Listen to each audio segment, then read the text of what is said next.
আর শব্দ হবে। দেখেন আমি যখন চুলাটা জ্বালাবো, দেখেন অনেক সময় আগুন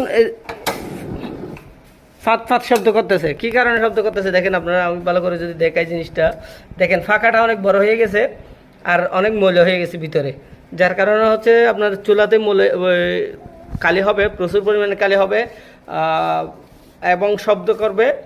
যেমন হচ্ছে যে ভয় লাগবে আপনাদের, দুপ করে আওয়াজ করবে, শব্দ করবে, আগুনটা এদিকে টেনে নিয়ে আসবে, এরকমই হবে। দেখেন আবার দেখেন এটার সমাধান কি? সমাধান ইজিলি করতে পারবেন। আপনার ফিনিয়ামটা অনেক সময় চেঞ্জ করে দিয়ে সমাধান করা যায়, অথবা বার্নারটা সিঙ্গেল করে ফেলতে পারবেন দুটা। আর হচ্ছে যে বার্নারটা যখন সিঙ্গেল করে ফেলবেন, কালি দ্বারা অটোমেটিকলি ক্লিয়ার হয়ে যাবে। দেখেন তাহলে ভিডিও অবশ্যই গুরুত্বপূর্ণ হবে, আপনার না টেনে স্কিপ না করে আপনার সম্পূর্ণ ভিডিও দেখার চেষ্টা করবেন, অবশ্যই কাজে আসবে। চলেন তাহলে দেখে আসি আজকের ভিডিও। আমরা হচ্ছে যে চেষ্টা করব এই, তাহলে দেখেন আমি।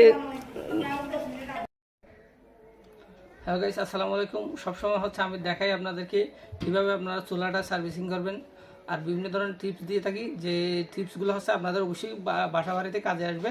আপনারা নিজেরাই চুলা সার্ভিসিং করতে পারবেন, সেলাই মেশিন সার্ভিসিং করতে পারবেন, আর হচ্ছে যে এখন দেখাচ্ছি যে রাইস কুকারও কীভাবে সার্ভিসিং করবেন, ওই জিনিসটাও দেখাই থাকি। আমার মেকানিক স্কুল যদি আপনারা প্রথম দেখে থাকেন, ভিজিট করে থাকেন, লাইক দিবেন, সাবস্ক্রাইব করতে ভুলবেন না। কারণ হচ্ছে আপনাদের একটা লাইক, একটা সাবস্ক্রাইব হচ্ছে আমাকে নতুন নতুন ভিডিও তৈরি করার জন্য মোটিভেট করে। আমি হচ্ছে যে আপনাদের জন্য নতুন নতুন টিপসগুলো হচ্ছে নিয়ে আসি।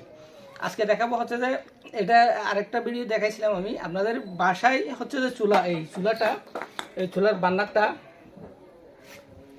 এই চুলার বার্নারগুলো হচ্ছে যে আওয়াজ করে, ধূপ ধূপ আওয়াজ করে, শব্দ করে, শুঁ শব্দ করে, ফকফক আওয়াজ করে, যে যার কারণে বাতাস ধরে যায়, নষ্ট হয়ে যায়, যার কারণে আওয়াজ করে। এইটা এই যেমন দেখেন বার্নারটা, আপনারা দেখেন এই বার্নারগুলো হচ্ছে যে নষ্ট হয়ে যায় কিছুদিন ইউজ করার পর, এগুলো ফেটে যায়, ভেঙে যায়, ছিদ্রগুলো বড় হয়ে যায়, তখন হচ্ছে যে এই শুঁ আওয়াজগুলো করবে, বিকট শব্দ করবে। অনেকে হচ্ছে যে ভয় পায়, অ্যাক্সিডেন্টও ঘটার সম্ভাবনা থাকে। এই যেমন এই জিনিসটা দেখেন, এটাও ভেঙে গেছে।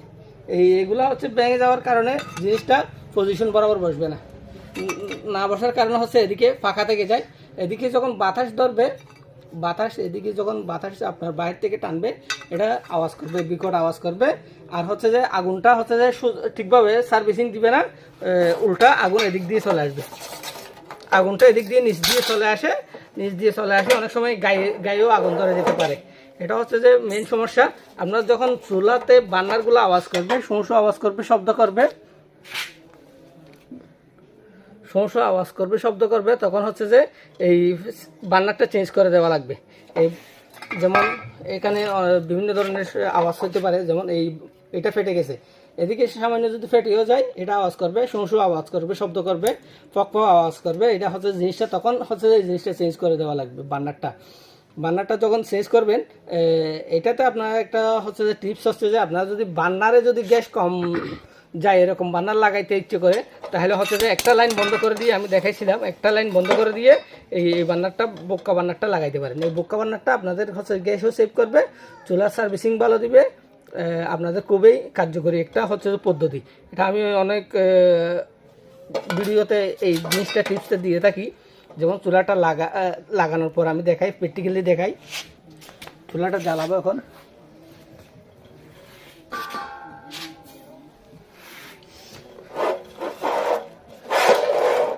আর চুলা জ্বালানোর সময় একটা জিনিস খেয়াল রাখবেন, এই হচ্ছে যে 1.5 থেকে 3 ফিট দূরত্বে আপনার চুলা সবসময় রাখবেন।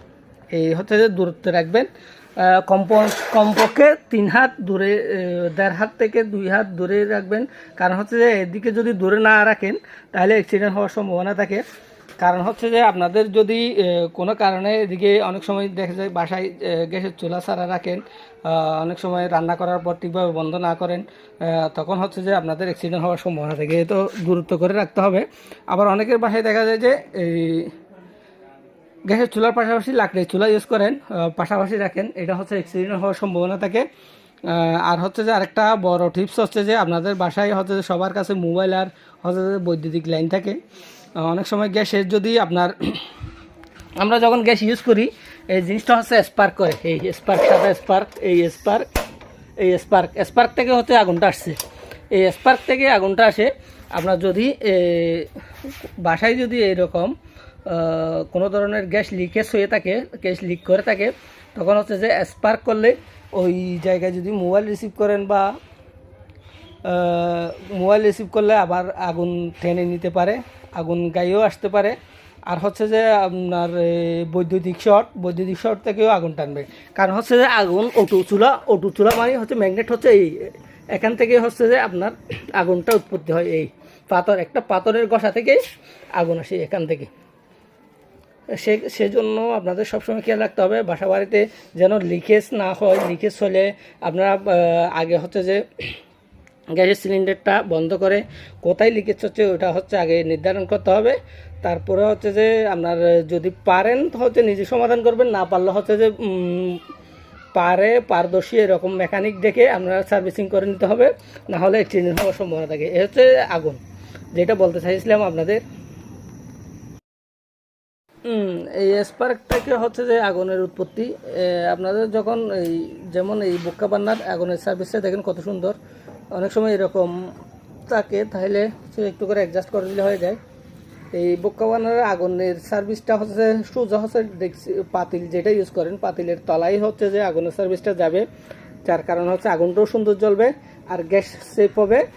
আপনার 30% গ্যাস সেভ হবে। এই বান্নারে সবসময় আপনারা খেয়াল রাখবেন 30% গ্যাস সেভ পাওয়ার হবে, আপনাদের জন্য সার্ভিসিংয়েও ভালো থাকবে। এটা আপনারা ইউজ করতে পারেন। আমি সবসময় এই বোক্কা বান্নার ইউজ করার জন্য আপনাদেরকে সাজেশন দিয়ে থাকি, আপনাদের উপকারে আসবে। ভিডিও অবশ্যই ভালো লাগলে একটা লাইক দিবেন, সাবস্ক্রাইব করতে ভুলবেন না। আমি সবসময় আপনাদের জন্য আরও নতুন নতুন টিপস নিয়ে আসবো, আপনারা হচ্ছে যে আমাকে সাপোর্ট করে দেবেন। থ্যাংক ইউ, আল্লাহ হাফিজ।